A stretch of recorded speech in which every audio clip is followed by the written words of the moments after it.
Congrats! You made it to the fourth and final part of our series on primary immunodeficiency disorders. In this sketch, we'll review the diseases that affect an important part of the innate immune system, phagocytosis. Without good old phagocytes, such as macrophages and neutrophils, to gobble up all the bad stuff that attacks the body, let's just say we wouldn't make it very far. All right, time to catch up with our primary schoolers. Seems like no matter where they are, at school, at the comic shop, at the movies, they just can't seem to escape the Skid Gang bullies. The local arcade, though, that's the safe zone, where kids of any creed, be it bully or jock or nerd, can compete side by side as equals.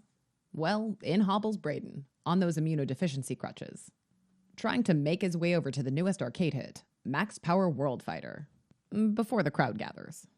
Nah, too late. Maybe try the claw machine? Nope, out of order. Remember that the phagocytic cells so important in innate immunity include neutrophils and macrophages. Neutrophils are kind of like the first responders of the immune system. So at Sketchy, they're symbolized as EMTs. And macrophages? Symbolized as devouring macro cages, of course. These two cell types are portrayed on that broken phagocytic claw machine. A reminder that, in this sketch, the phagocytic cells are out of order. There are a lot of different steps that can go awry in the life cycle of a phagocytic cell. They proliferate in the bone marrow at the signal of specific cytokines. They hone in on the exact location of infection by following the guidance of chemokines. They interact with a myriad of receptors just to get out of the circulation. And then when they finally gobble up that microbe, they have to make sure that the chemical environment inside is just right before they can destroy it. Well, as we're hovering around the arcade cabinets, we'll see each of these steps getting disrupted. First up, chronic granulomatous disease, or CGD, a classic that's been around since 1981. CGD is a primary phagocytic disorder that involves a defect in the last stage of phagocytosis, the degradation of ingested microbes within the phagolysosome, leading to life-threatening infections and granuloma formation. Hence the title of the first arcade game, Supergranulomaga. CGD can be caused by a number of different genetic mutations, but the most common one is inherited in an X-linked recessive fashion, which means, you guessed it, boys are affected more commonly. To remember X-linked, just remember the X-shaped ship of the granuloma final boss. The underlying cause of CGD is a deficiency in the enzyme NADPH oxidase, which normally acts to, well, oxidize NADPH and produce reactive oxygen species for microbe killing. Because NADPH is a high-energy electron carrier, our recurring Sketchy symbol is a high-energy electrolyte beverage. And notice that this kid here is having trouble removing that H cap, almost like a macrophage that can't oxidize NADPH to NADP+ and oxygen-free radicals. The electron that's taken from NADPH is normally donated to oxygen, forming a superoxide ion. The superoxide electron dot structure is depicted by the array of buttons on the control panel, while that extra white start button next to the right joystick represents the extra electron jammed onto O2. Superoxide is then converted to hydrogen peroxide, the molecular structure of which is incorporated into the player's ship. Hydrogen peroxide is good at killing stuff. It goes on to form even more powerful oxidizing agents. But that story is for our next arcade cabinet. For now, just know that this whole process occurring inside the phagolysosome is called the respiratory burst. In the setting of CGD, however, no NADPH oxidase means no superoxide. We even crack the word super on the marquee as a reminder. No superoxide means no hydrogen peroxide, and no respiratory burst. Game over. Well, not quite. Without NADPH oxidase, the phagocytes can still scavenge enough superoxide ions here and there to make enough hydrogen peroxide to kill most phagocytized pathogens. However, a number of microbes exist that are able to break down hydrogen peroxide into oxygen and water using an enzyme called catalase. In fact, many bacteria and all fungal pathogens are catalase positive, which is why we've added some fungal and bacterial creatures to the front of the cabinet. Remember back in Sketchy Micro that these catalase-positive microbes were always accompanied by the catalase-positive cat, and he's making an appearance here, on the side of the cabinet. StarCat. Normally, the immune system produces so much hydrogen peroxide that it overwhelms even catalase-positive microbes. The respiratory bursts proceed as usual, and these bad bugs are digested. In patients with CGD, on the other hand, it's a different story. Catalase-positive organisms are able to break down the little amount of hydrogen peroxide that exists in the phagolysosome, predisposing these individuals to recurrent infections. Typical catalase positives to look out for are Aspergillus, Staphylococcus aureus, Burkholderia, Serratia, and Nocardia. Over on the side of the cabinet, we've highlighted the most common bacterial pathogen, Staph aureus. See that golden staph? Clinically, these infections like to present as pneumonia, skin abscess, lymphadenitis, and liver abscess. The most commonly encountered infection in patients with CGD, pneumonia, is embodied by Starkat's rusty chest plate. In addition, patients with CGD are prone to granuloma formation within any of their organs, hence the name chronic granulomatous disease. The cause of granuloma formation in CGD is unknown, but something about these malfunctioning phagocytes causes them to persistently release inflammatory mediators, calling in T cells and activating even more macrophages. These inflammatory cells organize into granulomas, rings of T cells throwing cytokines into an angry mosh pit of macrophages at the center. Hyperactivated macrophages can even turn into enraged multinucleated giant cells, as depicted by the multinucleated pattern on those granulomatous asteroids. All right, there are 2 ways to diagnose CGD that you should know about. The test of choice is dihydrorhodamine 1,2,3 flow cytometry, which assesses superoxide production by measuring the oxidation of dihydrorhodamine to regular rhodamine, a fluorescent green compound. Since patients with CGD can't make superoxide radicals, they'll show a decreased or absent green fluorescence on the dihydrorhodamine test. Just remember this green Dihydro Roads of Rage arcade cabinet. Yet another machine that's out of order. The original, more widely known test is the nitro blue tetrazolium, or NBT test, which assesses superoxide production by measuring the amount of blue dye produced as a byproduct of the interaction of superoxide radicals and NBT. Since patients with CGD can't make superoxide radicals, they'll have less or none of this blue substance seen on the NBT test. Just remember this nitro blue tetraz cabinet also out of order. Man, the arcade industry is dying. When does the NES come out again? On the next cabinet over, we'll introduce a disease that can look really similar to CGD, myeloperoxidase deficiency, represented by the newest game in the arcade, Max Power World Fighter. These kids are so rough on this new console, though, that the marquee has already cracked, emphasizing that we have a deficiency in myeloperoxidase here. Remember how NADPH oxidase produces superoxide radicals that end up becoming hydrogen peroxide? Well, there's one final step needed to really turn up the heat on those ingested microbes. Inside the neutrophil phagolysosome, the enzyme myeloperoxidase, or MPO, is responsible for converting hydrogen peroxide to hypochlorous acid, even more commonly known as bleach. As you know, bleach kills everything it touches, even more so than peroxide. It's the key tool that dissolves nearly any pathogen that the phagocyte can gobble up. In the setting of myeloperoxidase deficiency, no MPO means no bleach. Hence the empty bleach container sitting on the floor there, as one of the staff members shirks his cleaning duties and jumps into a match. These phagocytes are a lot less efficient at killing the stuff they ingest. Myeloperoxidase deficiency is actually the most common primary phagocyte disorder, 50 times more common than CGD. We've emphasized an autosomal recessive pattern of inheritance with a fighter on the front of the cabinet receding behind that wall, blocking that incoming punch combo. Fortunately, the vast majority of individuals with MPO deficiency are asymptomatic. A bunch of hydrogen peroxide is usually enough to overwhelm any engulfed microbes. No bleach needed. However, in patients with severe forms of the disease, recurrent infections with Candida are the most common manifestation. At Sketchy, Candida is Canada. And on that note, I'd like to introduce the newest fighter in the series, albicans, the Canadian Mountie. I want to emphasize that when you evaluate the neutrophils in a patient with MPO deficiency, they'll still demonstrate a normal respiratory burst, hence the burst coming from albicans as he gets the KO. Remember, the respiratory burst occurs when NADPH oxidase uses NADPH to make superoxide. That's the step that was broken over at the CGD machine. No respiratory burst. Game over.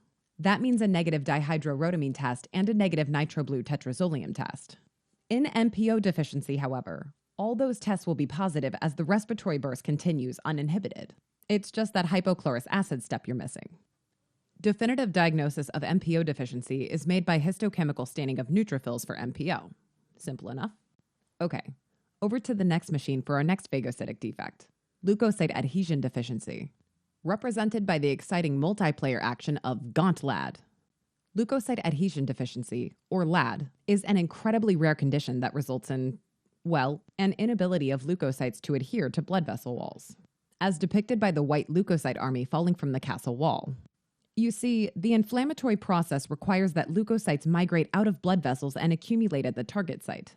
Migration out of the vasculature is first initiated by adhesion between the leukocyte and the inflamed vascular endothelium. So, without adhesion, the leukocytes are effectively trapped in the circulation. LAD is an autosomal recessive syndrome, symbolized by the rival knight receding behind the castle wall in fear. LAD results from a deficiency of CD18, a protein that's necessary for the formation of integrins, the family of proteins that are responsible for leukocyte adhesion to endothelial cells. What? 18 plus? That's poppycock. Yeah, it's better. LAD is commonly diagnosed very early in childhood and is characterized clinically by recurrent bacterial infections, especially on the skin and mucosal surfaces. Hence the just generally unhealthy complexion of the goblin in the foreground. Common infections include skin abscesses, otitis media, and periodontitis, with complete loss of adult teeth by adolescents in most patients. Hence those toothless goblin gums. Infections in LAD are notable for lack of purulence. See? Spotless. Since leukocytes can't get to the site of infection, they can't die and form pus. Leukocytes are also the primary mediators of wound healing. If they can't get to the site of a wound, well, poor wound healing results. One unique manifestation of this poor wound healing is delayed separation of the umbilical cord. Normally, neutrophils and leukocytes migrate to the umbilical stump in the first 2 weeks of life and weaken the tissues connecting it to the rest of the infant until it falls off on its own. If the umbilical stump doesn't separate within 3 weeks of life, or even worse, if that goblin rope just doesn't want to be cut, that's a red flag and should make you think about LAD. On laboratory testing, one thing you'll notice in patients with LAD is leukocytosis, consisting primarily of neutrophils. Remember, leukocytes are effectively trapped in the circulation, causing leukocytosis to persist even in the absence of infection. An elevated serum white blood cell count is depicted here by the pile of white knights building up outside the castle wall. This pile gets even bigger during an infection, by the way, when the neutrophil count can grow to be 5 to 20 times higher than normal. So keep LAD on the differential whenever you're presented with an infant with recurrent soft tissue infection and super high white count. You can confirm the diagnosis by checking for CD18 on the surface of leukocytes with flow cytometry. As in, you won't see any. All right, while we're on the topic of weird neutrophil migration issues, let's talk about one other super rare disorder, hyper-IgE syndrome, aka Job syndrome, which will be illustrated over at the local jobs posting board. Oh no. Stapled to a corkboard by a couple of IgE pins? That can only mean one thing. The Skid Gang is here. Hyper-IgE syndrome is a classically autosomal dominant disorder affecting a number of different cell types. To remind you of autosomal dominant inheritance, we've added our dominant domino symbol to the border. Hyper-IgE syndrome is caused by a mutation in the gene coding for STAT3, an important component in the JAK-STAT signal transduction pathway. Defective STAT3 leads to impaired differentiation and function of special Th17 helper T cells, which normally secrete cytokines for neutrophil chemotaxis and proliferation. So instead of being unable to bind to the endothelium, the neutrophils are just never called over in the first place. To symbolize the impaired recruitment of neutrophils, the first responders of the immune system, we've posted a torn EMT recruitment poster. In a kind of similar presentation to LAD, patients with hyper-IgE syndrome may not show signs of local or even systemic inflammation when they get infections, a reflection of the lack of neutrophil chemotaxis and inflammatory mediator release. Clinically, that means skin abscesses will feel cool to the touch and will be non-tender. Cold. Kind of like this unfortunately placed air vent pumping cold air onto Job here. Furthermore, many patients will report feeling fine and not having fevers even when their bodies are being ravaged by raging infections. Just like in LAD, patients with hyper-IgE syndrome have recurrent skin and sinopulmonary infections, primarily with Staph aureus and Candida species. The most obvious clinical finding involves skin manifestations that begin in the first few weeks of life with an itchy, papulopustular, crusted rash on the face and scalp that spreads to the rest of the body. Patients can also present with a coarse facies, featuring a broad nasal bridge and deep-set eyes, kind of like this hockey mask being worn by the bully tormenting poor Job.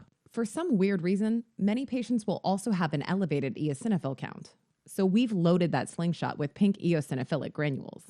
Just as weirdly, patients with hyper-IgE syndrome have, well, hyper-elevated levels of IgE in their circulation.